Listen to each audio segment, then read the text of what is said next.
Hello everyone and welcome to the Starseed Dragon channel.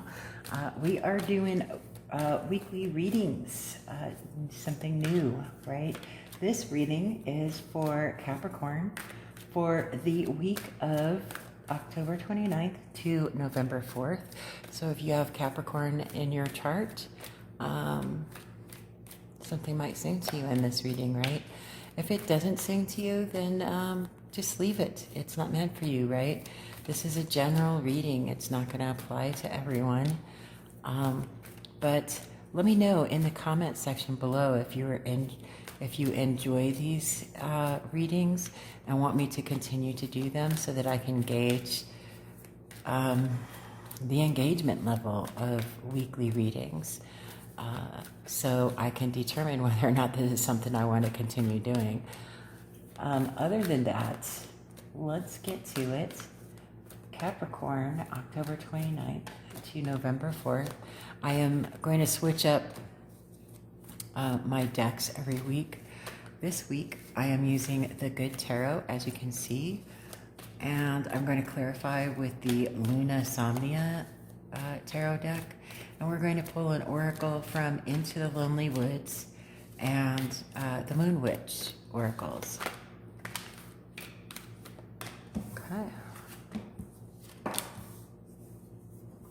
King of Earth, King of Fire, Capricorn, and Transformation, which is the Death card, right? Interesting start to our reading here. Let's see what else we've got going on for you. I've been wanting to pull at least 7 cards for everybody. The thread that has been tying all of the readings together is the theme of letting go, which is a powerful thing across the board because of the fact that on the 28th there is a full moon. Full moons are about letting go of things that are no longer serving your highest good, to make room for the new things that are going to help you to grow. And it's a full moon in Taurus this time around, and it's also a lunar eclipse, which if you haven't seen a lunar eclipse before, I highly suggest that you,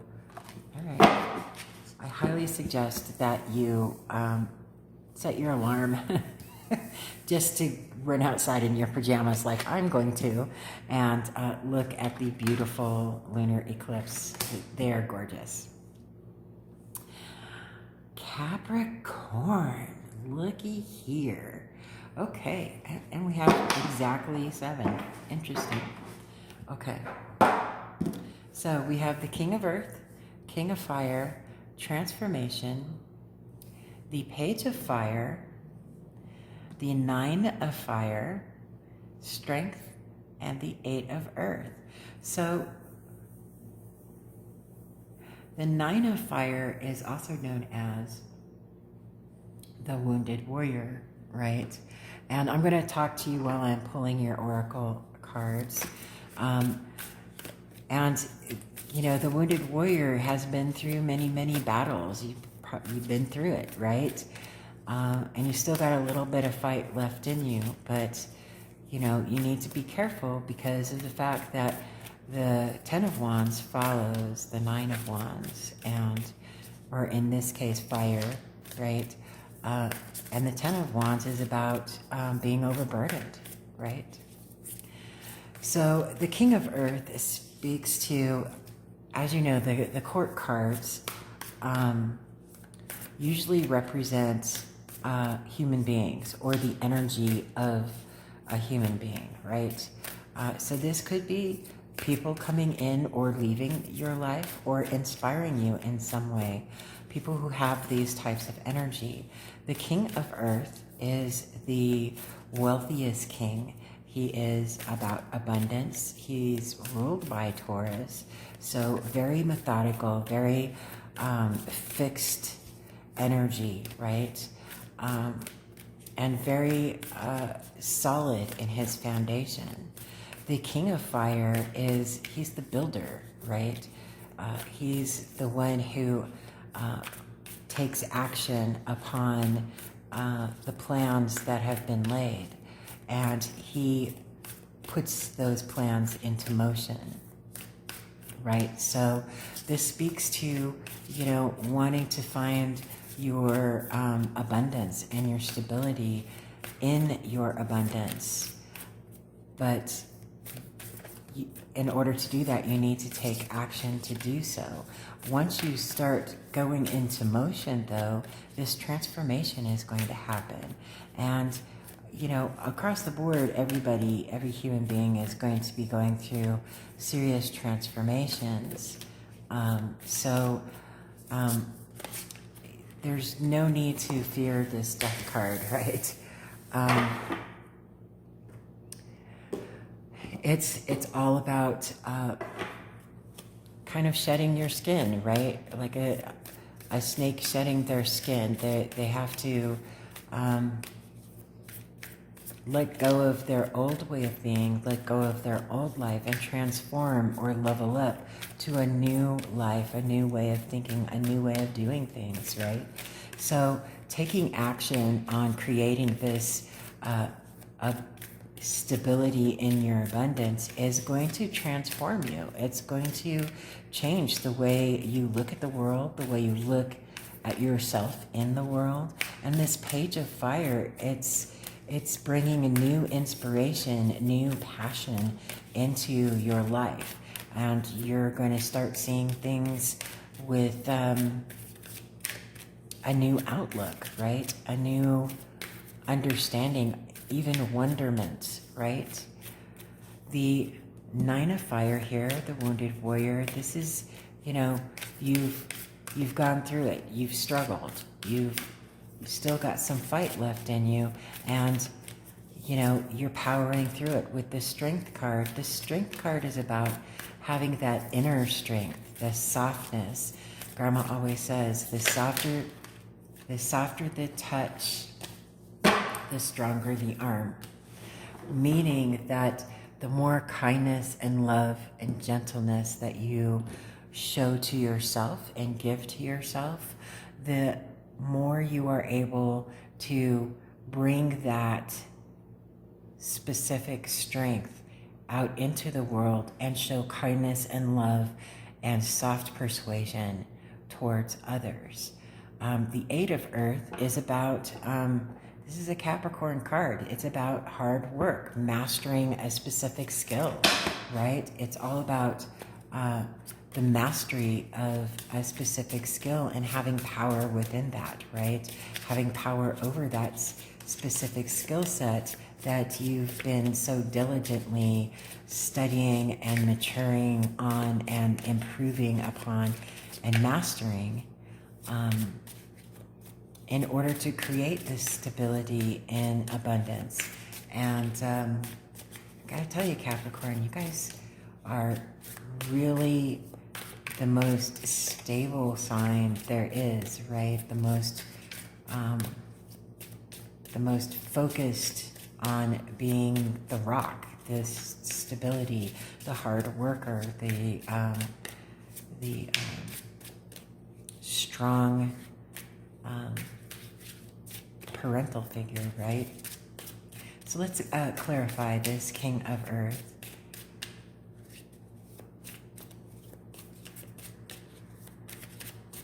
These Luna cards are not cooperating right now. So we have the World clarifying the King of Earth. So you're coming to certain conclusions. You're concluding a cycle and beginning a new one. You've gotten to a point where you may have found a certain sense of stability, but you want to solidify that stability, right? And that's what this new venture is going to be. You've come to full circle on obtaining what it is that you've been working so hard on obtaining, mastering the skills that you've been working so hard on mastering. And you have a sense of stability, but you want to solidify that stability and be able to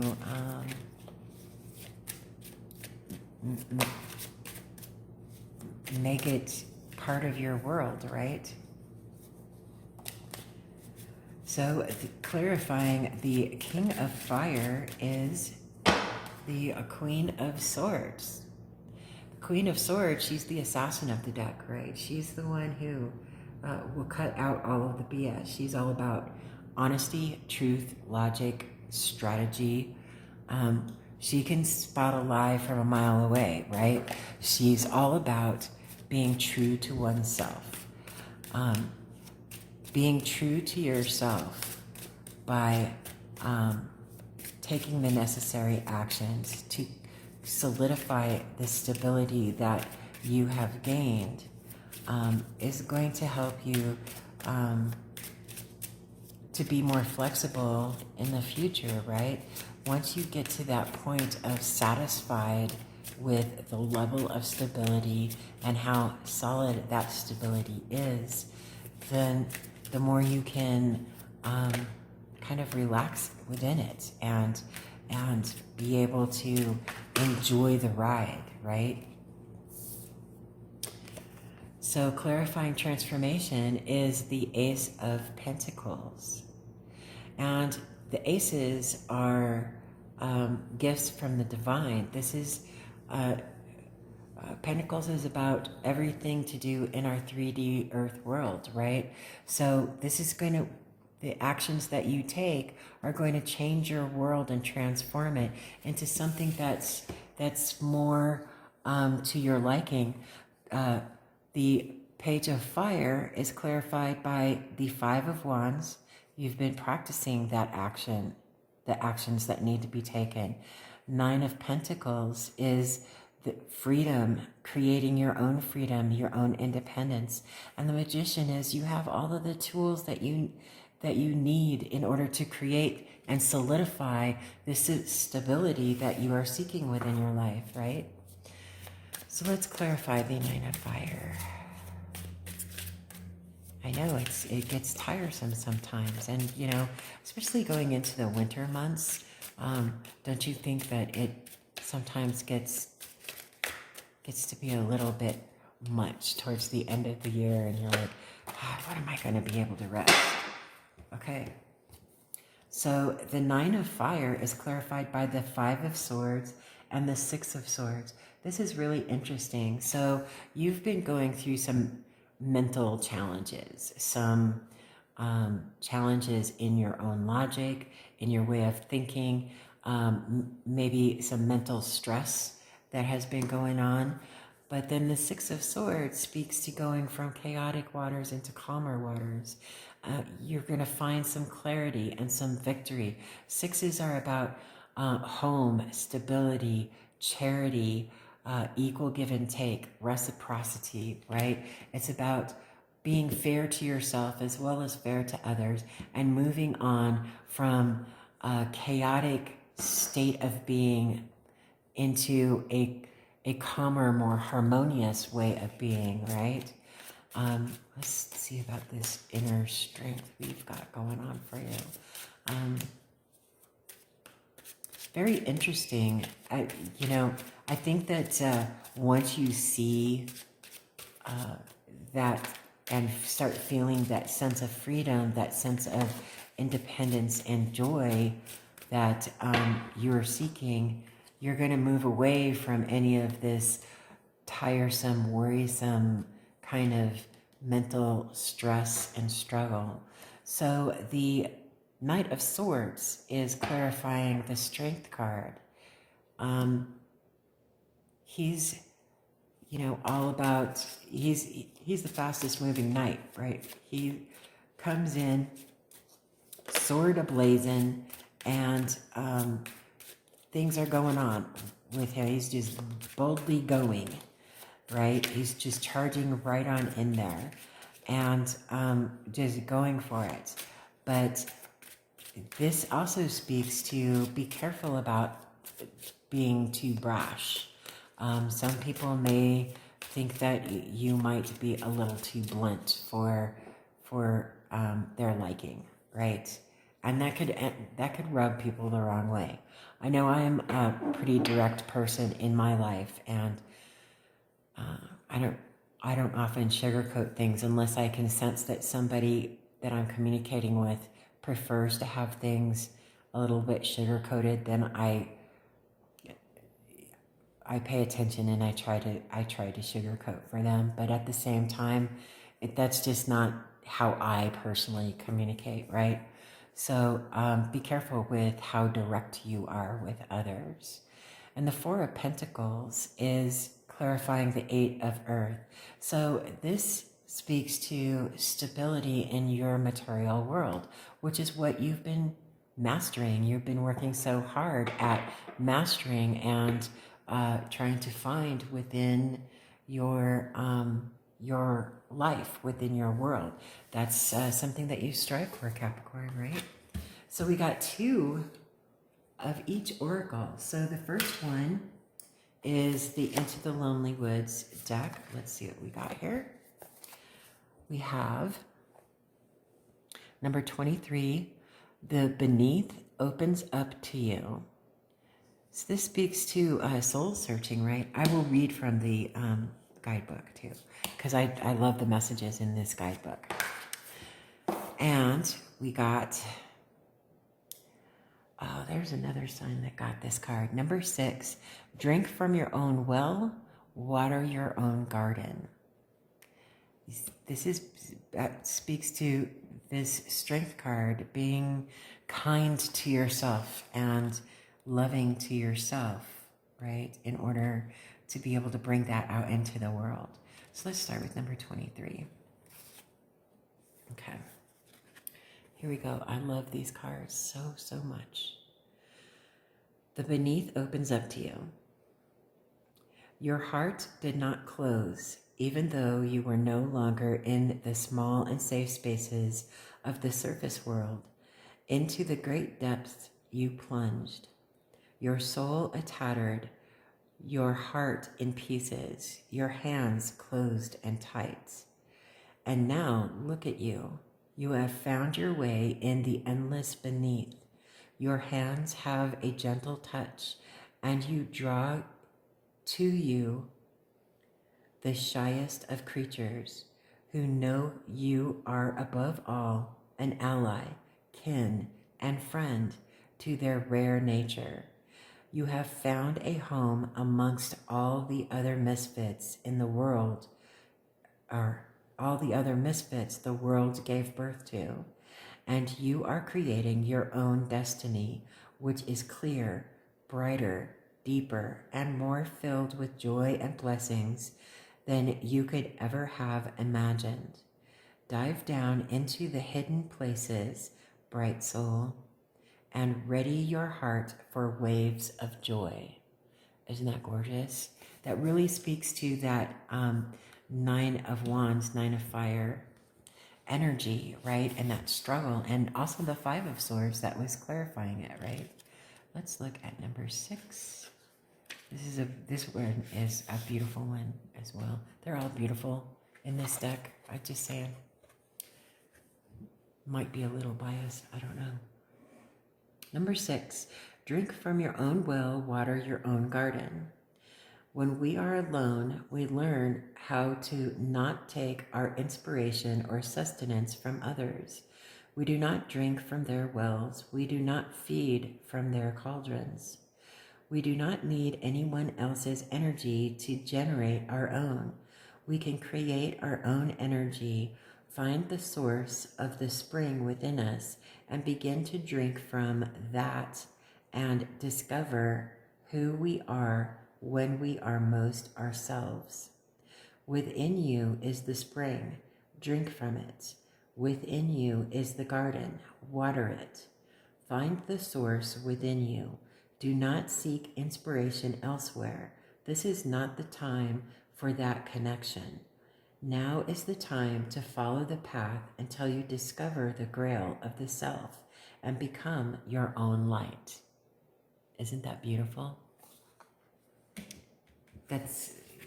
I love how these 4 decks really tie together with one another. So let's see what we've got for the Moon Witch. We've got transformation and Sekhmet. So let's look at transformation first. Got my little guide here, transformation. Transformation 87, which is funny because you got transformation right here, right? What did I say page it was? 87.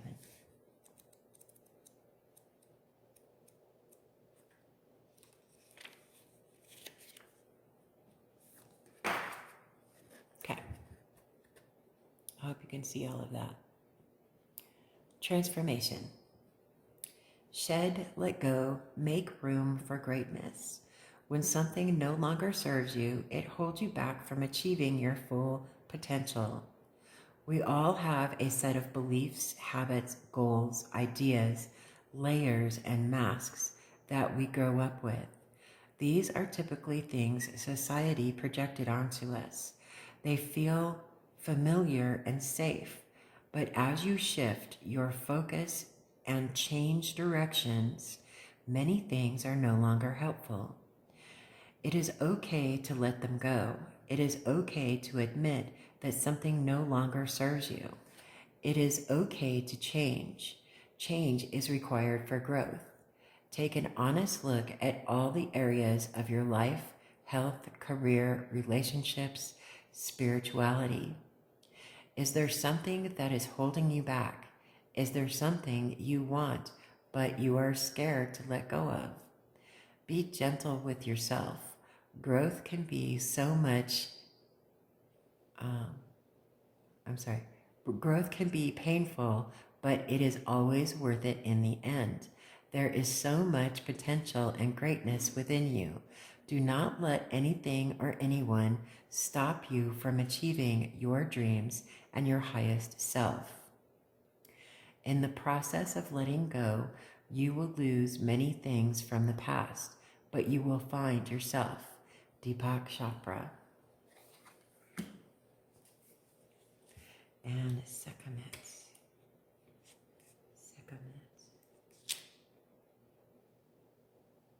66.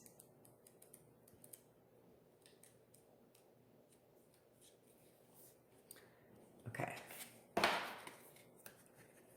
So, Sekhmet. Can you see all of that? Courage, truth, shadow work. Sekhmet is the Egyptian goddess of war and destruction.